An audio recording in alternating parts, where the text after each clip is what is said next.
नमस्कार, Ambala breaking news में आपका स्वागत है। हरियाणा की राजनीति में बीते 24 घंटों में जो कुछ हुआ वो सबने देखा। किस तरीके से सबसे पहले बीजेपी और जेजेपी का गठबंधन टूटा, उसके बाद मुख्यमंत्री बदला गया। उसी दौरान हरियाणा के पूर्व कैबिनेट मंत्री अनिल विज जिस तरीके से नाराज हुए, चंडीगढ़ से मीटिंग छोड़कर वो बाहर आ गए और आकर के अपने घर आकर के रुके। सबने देखा कि किस तरीके से विज नाराज हुए। इस सब पर चर्चा करने के लिए हमारे साथ अंबाला के वरिष्ठ पत्रकार सुमन भटनागर हमारे साथ हैं। सुमन जी, ये जो घटनाक्रम हुआ एक के बाद एक, किस तरीके से इसको आप जो है वो देखते हैं? ये राजनीतिक उथल पुथल हुई है एक तरह से। हालांकि विज तो आज ये साफ कर चुके हैं कि मैंने हमेशा पार्टी के लिए काम किया और आगे पार्टी के लिए दोगुना काम करूंगा। पार्टी के निष्ठावान कार्यकर्ता हैं, पार्टी के बड़े नेता हैं, तो उनकी नाराज़गी हो सकती है, इस बात की ज़रूर रही हो कि इतनी बड़ी सीनियरिटी होते हुए भी, 6 बार के विधायक होते हुए भी उन्हें मौका नहीं मिला। और मुझे लग रहा है कि पार्टी आलाकमान भी ये सोचेगी और कोई ना कोई बीच का रास्ता निकालेगी इसके लिए। जिस तरीके से विज का कार्यशैली रही है, 2-2 बजे तक रात के जो है वो लोगों की समस्याएं सुनते हैं, खुद थानों में चले जाते हैं, छापेमारी जो है वो उनकी जारी रहती है। भले ही सरकार जो है पिछले 9.5 साल के अंदर अगर देखा जाए तो देखा गया कि अनिल विज जो है वो एक्टिव मोड में नजर आए। कोरोना हुआ तो ऑक्सीजन पाइप लेकर भी जो है लोगों ने उनको काम करते हुए देखा। तो क्या लगता है, कहीं ना कहीं जो दर्द है वो निकल कर बाहर आया? देखो, मुख्यमंत्री हमारे जो पूर्व मुख्यमंत्री मनोहर लाल जी हैं, उनके बाद सबसे ज़्यादा लोकप्रिय मंत्री अगर कोई हैं हरियाणा में हुए हैं तो वो अनिल विज हैं।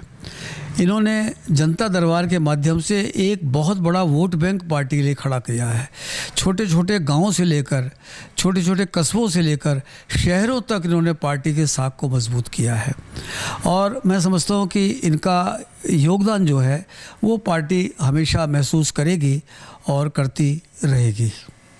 9.5 साल पहले भी जब बीजेपी का गठबंधन था बिश्नोई की पार्टी से, तब भी विज अकेले ऐसे नेता थे जिन्होंने बीजेपी के लिए कहा था कि बीजेपी अकेले दम पर चुनाव लड़ेगी और सत्ता में आएगी, और विज ही अकेले नेता थे जो हर जगह जो आगे आते थे। तब शायद बीजेपी का कोई नाम लेवा भी नहीं होता था। ऐसे में इस तरीके से जो अब घटनाक्रम हुआ है, आपको नहीं लगता कि क्या पार्टी के और भी नेता हैं या ऐसा है कि शायद मनोबल टूटा हो?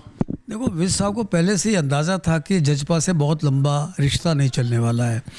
जब ये तालमेल हो रहा था 2019 में, उस समय भी इन्होंने, विज साहब ने ये कहा था पार्टी आलाकमान को कि इनसे हमें समझौता नहीं करना चाहिए। भाजपा अकेली बहुत बड़ी ताकत है और अकेली ये पूरी हरियाणा पर लड़ाई लड़ सकती है, सरकार बना सकती है। लेकिन इसके बावजूद उस समय तालमेल किया गया तो 2019 में, और उसकी वजह भी ये थी कि सरकार के पास कुछ एमएलए की ज़रूरत थी जो लेना उनकी मजबूरी थी। लेकिन आगे भी मैंने देखा है कि विज साहब ने ये कोशिश करी है, कई मामलों में सरकार के संकट मोचक भी रहे हैं, कई मामलों में पार्टी की मजबूती के लिए काम भी किया उन्होंने। लेकिन कल जिस तरह से उन्होंने विधानसभा से एक तरह से उठकर चले गए, लोगों को बड़ी हैरानी हुई और लगता है कि उनका स्वाभिमान जो है उनके लिए बहुत अहम मायने रखता है। उन्हें शायद ये लगा होगा कि मैं बहुत सीनियर हूँ और इतना होते हुए भी मुझे जो है आज कोई महत्व नहीं दिया गया।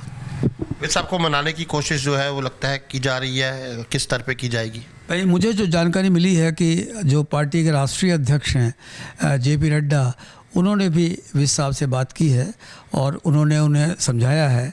और जो मेरा लंबा तजुर्बा राजनीति का, मैं काम करने का, राजनीति के खबरें करने का, उसके हिसाब से मैं कह सकता हूँ कि देर सवेर विज साहब को मनाएगी पार्टी, क्योंकि विज साहब एक ईमानदार और साफ छवि के मंत्री रहे हैं।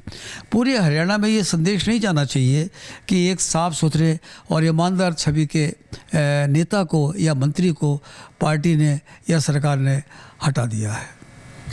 बिल्कुल, मनोहर लाल खट्टर का भी बयान आया कि मैं 1990 से उनको जानता हूं। विज साहब जल्दी नाराज़ हो जाते हैं लेकिन जल्दी मान भी जाते हैं कि मुझे उम्मीद है कि देर सवेर विज मान जाएंगे, और फिलहाल वो नहीं मान रहे तो कोई ज़बरदस्ती नहीं की जा सकती। लेकिन पार्टी जो है वो कोशिश करती रहेगी? देखो, ऐसा है कि जो हमारे मुख्यमंत्री रहे हैं खट्टर साहब, उन्होंने हमेशा कोशिश करी कि पार्टी को मजबूत किया जाए। और अगर आपको ध्यान होगा तो पिछले 4.5 साल में जजपा के साथ कभी उनका टकराव नहीं हुआ। कुछ बयानबाजी इधर उधर से होती ज़रूर रही, लेकिन उन्होंने जोड़ के रखा। और केवल जजपा को नहीं, जो निर्दलीय उम्मीदवार थे उनमें एक आध को छोड़कर तकरीबन सारे निर्दलीय उम्मीदवार भी उन्होंने अपने साथ जोड़कर रखे। मतलब वो एक कुशल राजनेता भी रहे, एक सफल मुख्यमंत्री भी रहे। और मैं समझता हूँ कि जिस तरह से उनको इस बात का अंदाज़ा है कि भाई पार्टी को हमने अगर और मजबूत करना है, आने वाले 10 सीटों पर हमने कमल को खिलाना है और जो हमारे अमित शाह ने स्वप्न देखा उसको पूरा करना है, तो इसके लिए एक बार फिर से जो अपने विज साहब हैं उनको मुख्य धारा में और उसी ताकत के साथ आगे लाना पड़ेगा। बिल्कुल ठीक है। आज जब सुबह फ्लोर टेस्ट के लिए अनिल विज विधानसभा के लिए निकले तो मीडिया से उनकी बातचीत हुई। इस दौरान विज ने यह भी कहा कि मैं पार्टी का अनन्य कार्यकर्ता हूं और मैं पहले से ज़्यादा पार्टी में काम करूंगा। फिलहाल क्या कह रहे हैं अनिल विज, वो आपको सुनवाते हैं। क्या बोले? अरे बोलते रहे फ्लोर टेस्ट में जा रहे हैं, फ्लोर टेस्ट में सचिन जाके करो। देखिए, यार मैं भारतीय जनता पार्टी का अनन्य भक्त हूँ।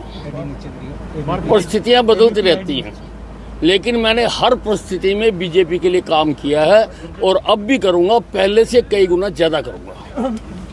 साहब नाराजगी दूर हो गई? चलो हटो।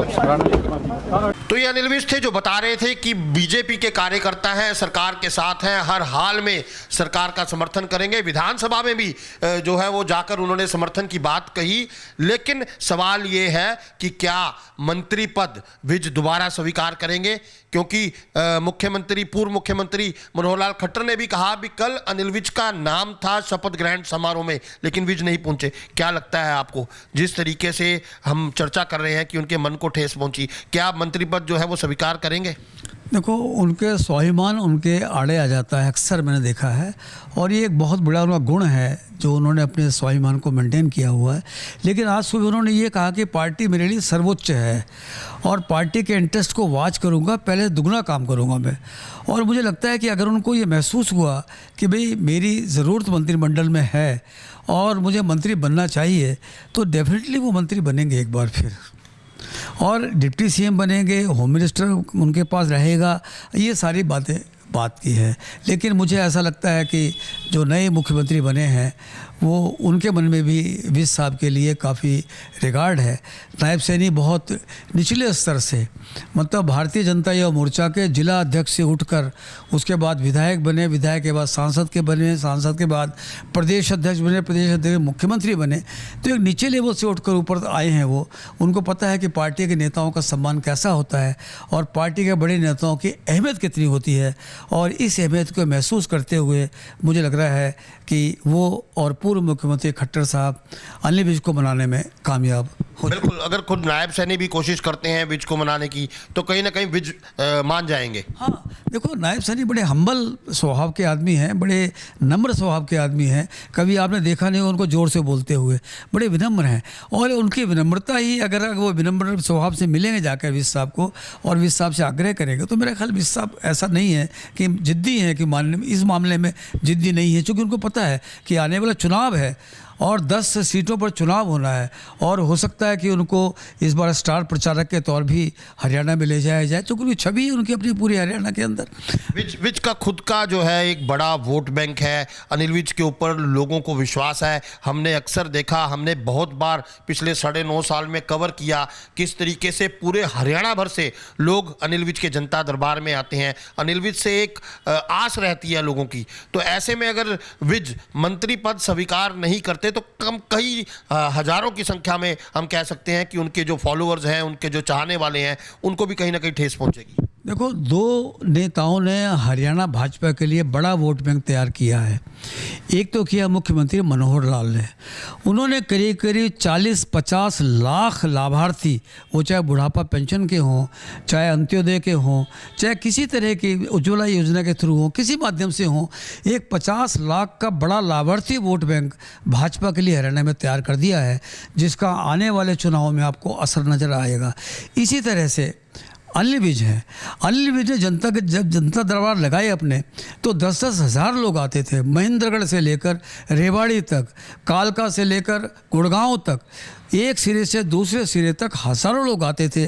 आज छोटे छोटे गांव में, छोटी छोटी ढानियों में भी ये चर्चा है कि अगर आपको कहीं न्याय नहीं मिलता तो अनिल विज के पास पहुंचो, वहां आपको न्याय मिलेगा। ये उनका एक बड़ा प्लस पॉइंट है और चुनाव में मुझे लग रहा है कि इसका फ़ायदा भाजपा के उम्मीदवारों को मिलेगा। तो बिल्कुल ये हमारे साथ सुमन भटनागर थे, जो हमें विस्तार से जिन्होंने हमारे साथ चर्चा की और ये भी मानते हैं कि अनिल विज जैसे कद्दावर नेता को, जिन्हें हरियाणा की जनता दिल से चाहती है, उन्हें अपना जो मनमुटाव है ये भुला करके एक बार फिर लोगों को मद्देनज़र रखते हुए, जनता को मद्देनज़र रखते हुए और अपनी उस खुद की भावना को मद्देनज़र रखते हुए जिसमें वो जनता की सेवा करना चाहते हैं, तो लोग भी यही चाहते हैं कहीं ना कहीं कि विज एक बार फिर मंत्री पद स्वीकार करें ताकि वो पहले की तरह लोगों की सेवा कर सकें। आप जुड़े रहिए हमारे साथ, हमारे Facebook page Ambala breaking news पर, हमें यूट्यूब पर सब्सक्राइब करें और अपने मोबाइल के प्ले स्टोर से हमारी ऐप अंबाला ब्रेकिंग न्यूज़ जरूर डाउनलोड करें।